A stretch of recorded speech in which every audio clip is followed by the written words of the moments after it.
Welcome back. We've got Dr. Kelly Gebhardt with Happy Tales Veterinary Emergency Clinic here with us answering all of your pet safety questions. This question is, how many dog treats are too much? Because my dog can eat forever. Of course they can. Me too. Me too. I struggle with that myself. The key to thinking about portions is just like portions for us. When you think about a dog treat, think of it as a cookie. Like, would we eat 10 Oreos in a day? I would love to, but I try not to.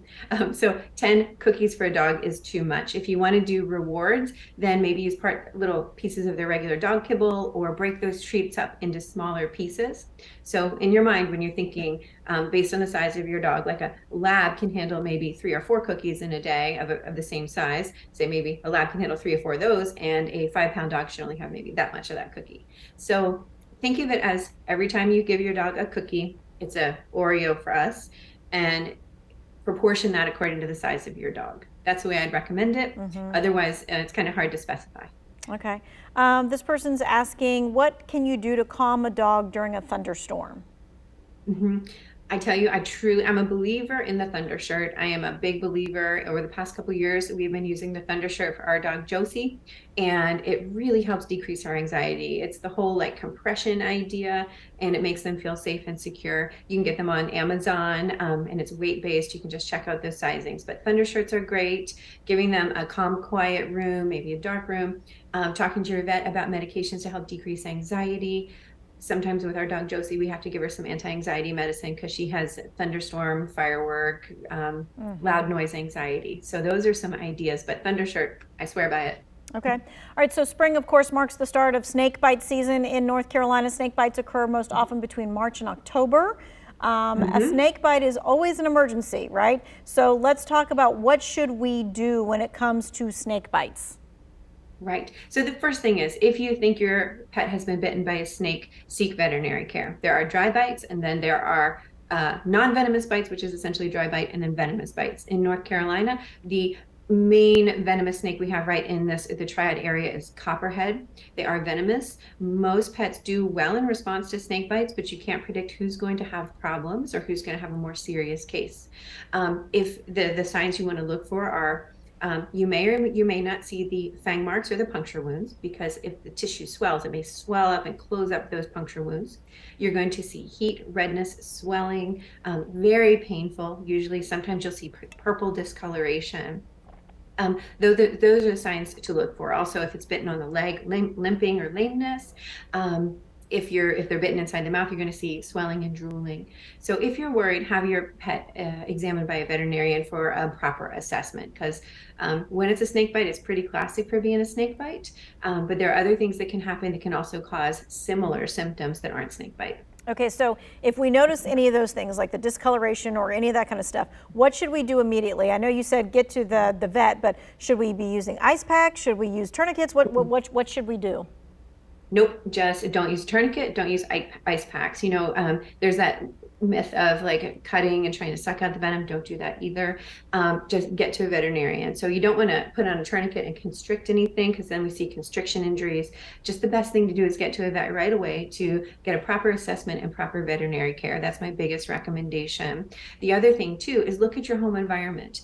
If you live in a kind of a wooded area with wood piles and low-lying shrubs and mulch, those are the areas where snakes love to cuddle up and be warm and safe. So being mindful of your environment. And but I've had people have their dogs walk out their front door and get bitten by a snake on their front porch. Snakes just do what snakes do, and just be mindful of your environment. And if you think your dog has been, or cat has been bitten by a snake, seek veterinary care. Dogs usually get bitten on the snout, face, this area, sometimes on their legs if they step on them. But most often dogs are sniffing around, checking out the snake. Hey dude, what are you doing? But cats are like in their paws because they're popping the snake. So we often see cats with the hands, and dogs with the mouth. Okay. All right. So this person is asking, how do I know if my dog has seasonal allergies?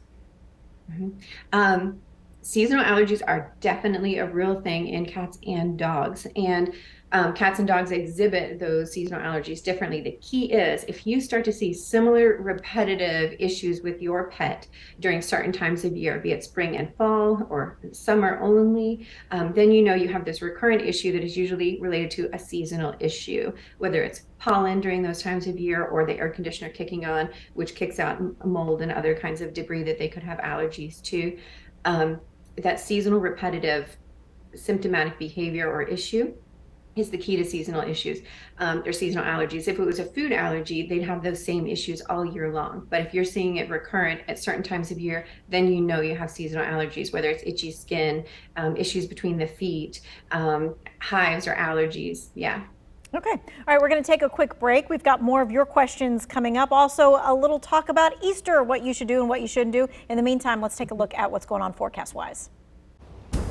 Thank you, Tanya. Everything is starting to change a little bit outside. Just about an hour or so ago, it was sunny, at least here in Greensboro at the Weather Garden. But take a look right now. Our radar is filling in a little bit right on schedule, and I am starting to see some sprinkles. So showers, that's going to be a theme of our evening, but also for the first part of the overnight. Right now, we are seeing some of this rain moving into Guilford County, and over in the foothills, there is more of this that will be heading our way through the rest of this evening. Bottom line, this is only going to be a nighttime concern. So yes, we have showers for the evening time. Take a look at 10 o'clock, might even be a little moderate to heavy rain at that point, but it clears out. So by 2 a.m., we're done with the rain. And for tomorrow, we have sunshine. Chilly in the morning, cool for the afternoon. We'll have a high of about 59 to 60 for your Wednesday with warmer weather after that.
Welcome back. We've got Dr. Kelly Gebhardt with Happy Tales Veterinary Emergency Clinic here with us. This person asked, do cats get heartworms if they get bit by mosquitoes? Absolutely. Yes, that's why it's very important, even for indoor cats, to be on heartworm preventative, preferably year round.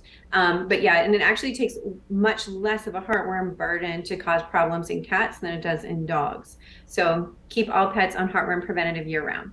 Okay, do you recommend grain or non-grain food for animals?